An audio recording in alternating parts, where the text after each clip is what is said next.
Après la tempête qui avait traversé l'Europe en décembre 1999, je vous avais parlé de la forêt française en essayant d'en cartographier les conséquences. Eh bien aujourd'hui, je voudrais aborder le phénomène de destruction de la forêt en étudiant le cas de la forêt amazonienne au Brésil. Le déboisement y est d'une telle ampleur que cela a des conséquences sur la disparition des hommes, la disparition des espèces, et directement cela contribue au réchauffement climatique. Voici le couvert forestier dans le monde. Depuis 30 ans, disparaît chaque année une surface forestière équivalente à peu près le tiers de la superficie de l'Allemagne. Les causes de cette déforestation, ce sont les activités humaines, c'est-à-dire le développement économique et l'urbanisation, et ce sont surtout les forêts tropicales humides qui sont les plus touchées, c'est-à-dire celles qui sont situées de part et d'autre de l'équateur, en Amazonie, en Afrique centrale, en Asie du Sud-Est. Alors comme conséquence, cela entraîne la disparition des espèces, c'est-à-dire une nette réduction de la biodiversité, des modifications du climat, c'est-à-dire augmentation des précipitations entraînant des crues des fleuves et l'érosion des sols, et puis enfin, c'est une contribution nette au réchauffement du climat mondial. Regardons de plus près la forêt amazonienne, c'est la plus grande forêt au monde. Elle s'étend sur près de 7 millions de kilomètres carrés, elle est partagée entre 8 pays, le Brésil, la Bolivie, le Pérou, l'Équateur, la Colombie, le Venezuela, le Guyana, le Suriname, la Guyane, qui est un territoire français. Elle est traversée par le fleuve Amazone, c'est le plus long, le plus puissant des fleuves au monde, il est long de près de 7000 km, soit 7 fois la longueur du Rhin. Et avec ses quelques 1000 affluents, le fleuve est ainsi le principal axe pour pénétrer cette forêt immense. C'est sur le territoire brésilien que s'étend la plus grande partie de la forêt amazonienne. Alors rapprochons-nous pour comprendre l'enjeu qu'elle représente pour le Brésil. Là, elle couvre plus de 40% de la superficie totale du Brésil. Elle constitue un véritable conservatoire de la biodiversité de la Terre. Elle recèlerait environ 2,5 millions d'espèces vivantes différentes et quelques 200 espèces d'arbres. En moyenne, sachez qu'il y a à peu près 6 espèces d'arbres différentes dans les forêts européennes. Si maintenant on regarde ce graphique, on voit qu'il porte sur la période 1989-1999 et on peut constater que les déboisements ont provoqué en moyenne la destruction de 15 000 km² de forêt par an. En 1995, près de 30 000 km² ont été déboisés en une année. 15 000 km² de forêt détruite chaque année, c'est l'équivalent de la forêt landaise, la plus grande d'Europe. Bien, mais pourquoi ce déboisement est à une telle échelle? Rapprochons-nous à nouveau de la forêt amazonienne. La première cause, somme toute, est culturelle. L'Amazonie a toujours été considérée comme une forêt-continent aux ressources inépuisables. En Europe, la forêt est à la fois gérée, exploitée, préservée. Au Brésil, à cause de l'immensité du pays et de la forêt, le mode de développement s'apparente tout simplement à du gaspillage. Ensuite, depuis la deuxième moitié du XIXe siècle, on y exploite le caoutchouc. Pour l'obtenir, il faut saigner l'hévéa, qui est un arbre très répandu dans les forêts amazoniennes.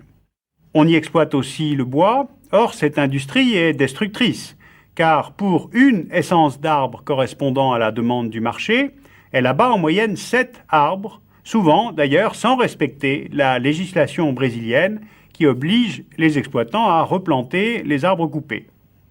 Et puis enfin, il y a aussi les ressources minières, comme l'or, le diamant, le fer, l'étain, le cuivre.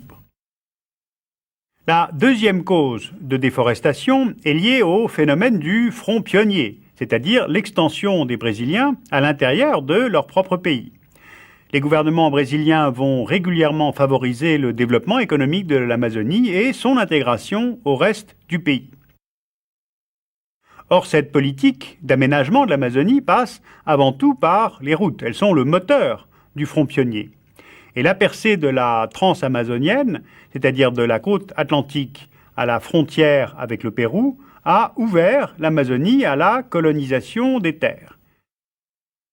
On se souvient peut-être qu'à partir des années 70, l'idée pour les dirigeants brésiliens était d'utiliser cet espace libre pour résoudre la question agraire, c'est-à-dire aller chercher dans le nord-est surpeuplé la main-d'œuvre pauvre pour l'importer en Amazonie.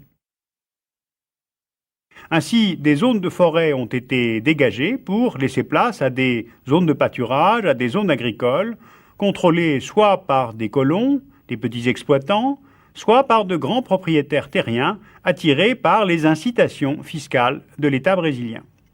Or, comme les paysans pratiquent la culture sur brûlis pour accroître la fertilité de la terre, ils provoquent régulièrement des feux de forêt et aggravent ainsi l'ampleur de la déforestation et contribuent, peut-être sans le savoir, au réchauffement climatique. Et puis la troisième cause, c'est l'urbanisation. Une photo satellite de l'Amazonie, vue de nuit, montre, grâce à ces points lumineux que vous voyez là, qui sont amplifiés pour faciliter la lecture, l'urbanisation en cours en Amazonie. Hormis les grandes villes de Belém et Manaus, on voit que la population se concentre surtout sur la rive gauche du fleuve Amazone et avant tout dans les villes. En fait, cette carte indique bien que c'est l'urbanisation qui forme le front avancé du déboisement. 95% des lieux d'extraction du bois et des terres défrichées se concentrent dans un rayon de 25 km autour de ces villes et villages, et non pas du tout dans les régions reculées et inaccessibles de l'Amazonie comme on le pensait. Au total, la population en Amazonie est passée de 5 millions à 20 millions de personnes entre 1960 et aujourd'hui. Alors il existe actuellement un projet du gouvernement brésilien qui s'appelle Avança Brasil, d'un montant de 42 milliards d'euros et qui prévoit l'aménagement de voies navigables et l'asphaltage de routes. Selon la revue Science, le numéro de janvier 2001, si le projet est mené à terme, sans que rien ne change dans les approches, la forêt amazonienne pourrait perdre 28% de sa surface, dans le meilleur des cas, et 42% dans le pire des cas d'ici à 2020, dans 20 ans. En résumé, construction de routes, exploitation des richesses, colonisation de peuplements, culture sur brûlis, urbanisation, ce sont là les principales causes de la destruction de la forêt amazonienne, car il s'agit d'assurer le développement économique du Brésil et l'aménagement du territoire. Alors vous l'avez sûrement noté, je vous ai parlé de la forêt, mais pas des hommes. Or évidemment, les populations indiennes qui vivent en forêt sont constamment agressées. Yanomami, Tucano, Guarani, Kayapo, Xingu. La plupart sont chassés de leur territoire par les chercheurs d'or ou les compagnies multinationales. Les villages sont parfois détruits par les incendies provoqués par les cultures sur brûlis. Des maladies sont importées involontairement contre lesquelles ils n'ont pas été vaccinés. Entre 1900 et aujourd'hui, la population indienne d'Amazonie aurait chuté de 75%, passant de 1 million de personnes à 220 000 aujourd'hui. La contradiction pour le Brésil, c'est cela. Le développement économique est-il compatible avec la préservation de la forêt amazonienne ? Bon, le discours sur l'Amazonie a un peu changé au Brésil. Les politiques publiques, les entrepreneurs prennent conscience du besoin de développement durable pour l'Amazonie, là aussi. Mais au jour d'aujourd'hui, la déforestation se poursuit, entraîne de gigantesques incendies de forêt, provoquant là aussi des émissions de gaz à effet de serre, le CO2, qui contribuent, toute proportion gardée, au réchauffement de l'atmosphère. Et puis, dernière chose à noter, l'écosystème amazonien est très riche, encore relativement méconnu, donc son exploration scientifique est loin d'être complète.